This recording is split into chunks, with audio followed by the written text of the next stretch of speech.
Silicon ಸಿಟಿಯಲ್ಲಿ ನಡೆದಂತಹ ದರೋಡೆ ಪ್ರಕರಣಕ್ಕೆ ಅಚ್ಚರಿಯ ಟ್ವಿಸ್ಟ್ ಸಿಕ್ಕಿದೆ. ಆರ್ಬಿಐ ಅಧಿಕಾರಿಗಳ ಸೋಗಿನಲ್ಲಿ ದರೋಡೆ ಮಾಡಿ ಪರಾರಿಯಾದ ಮುಖ್ಯ ಆರೋಪಿಗಳಾದಂತಹ ರವಿ ಮತ್ತು ರಾಕೇಶ್ ತಮ್ಮ ಗರ್ಭಿಣಿ ಪತ್ನಿಯರ ಆರೋಗ್ಯ ವಿಚಾರಿಸೋಕೆ ಸಂಪರ್ಕ ಸಾಧಿಸಿದಂತಹ ಕಾರಣ ಪೊಲೀಸರ ಕೈಗೆ ತಗಲಾಕಿಕೊಂಡಿದ್ದಾರೆ. ದರೋಡೆ ಬಳಿಕ ಮನೆಯಲ್ಲಿ ಒಬ್ಬರೇ ಉಳಿದ ಪತ್ನಿಯರ ಬಗ್ಗೆ ಆತಂಕಗೊಂಡ ಆರೋಪಿಗಳು ಹೊಸ ಸಿಮ್ ಖರೀದಿಸದೆ ಕ್ಯಾಬ್ ಚಾಲಕನ ಮೊಬೈಲ್ನ ಮೂಲಕ ಕರೆ ಮಾಡಿದ್ದು ಪ್ರಮುಖ ಸುಳಿವಾಗಿತ್ತು. ದರೋಡೆ ನಂತರ ಇಬ್ಬರು ಮೊದಲಿಗೆ ಹೊಸೂರಿಗೆ, ನಂತರ 10,000 ರೂಪಾಯಿ ನೀಡಿ ಹೈದರಾಬಾದ್ಗೆ ಕ್ಯಾಬ್ ಅನ್ನ ಬುಕ್ ಮಾಡಿಕೊಂಡಿದ್ರು. ಅದೇ ಚಾಲಕನ ನಂಬರ್ ಮೂಲಕ ಕರೆ ಹೋಗಿರುವುದು ಪೊಲೀಸರಿಗೆ ಗೊತ್ತಾಗಿದೆ.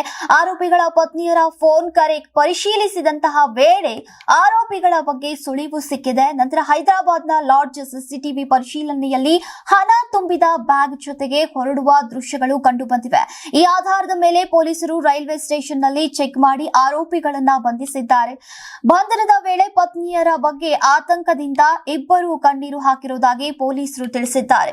ಪ್ರಕರಣಕ್ಕೆ ಸಂಬಂಧಿಸಿದಂತೆ ಸಿದ್ದಾಪುರ ಪೊಲೀಸರು ಸಿಎಂಎಸ್ ವಾಹನ ಹೈಜಾಕ್ ಸ್ಥಳ ಮತ್ತು ಡೈರಿ ಸರ್ಕಲ್ ದರೋಡೆ ಸ್ಥಳ, ಬಾನಸವಾಡಿ ಯೋಜನೆಯ ಸ್ಥಳ ಸೇರಿದಂತೆ ಹಲವು ಪ್ರದೇಶಗಳಲ್ಲಿ ಮಹಜರು ನಡೆಸಿದ್ದಾರೆ. ಹೇಗೆ ವಾಹನ ನಿಲ್ಲಿಸಲಾಯಿತು, ಹೇಗೆ ಸಿಬ್ಬಂದಿಗೆ ಭಯವನ್ನ ಹುಟ್ಟಿಸಲಾಯಿತು ಹಾಗೂ ದರೋಡೆ ನಡೆಯಿತು ಎಂಬುದರ ಬಗ್ಗೆ ಸ್ಥಳದಲ್ಲೇ ಸೀನ್ ಕ್ರಿಯೇಷನ್ ಮಾಡಲಾಗಿದೆ.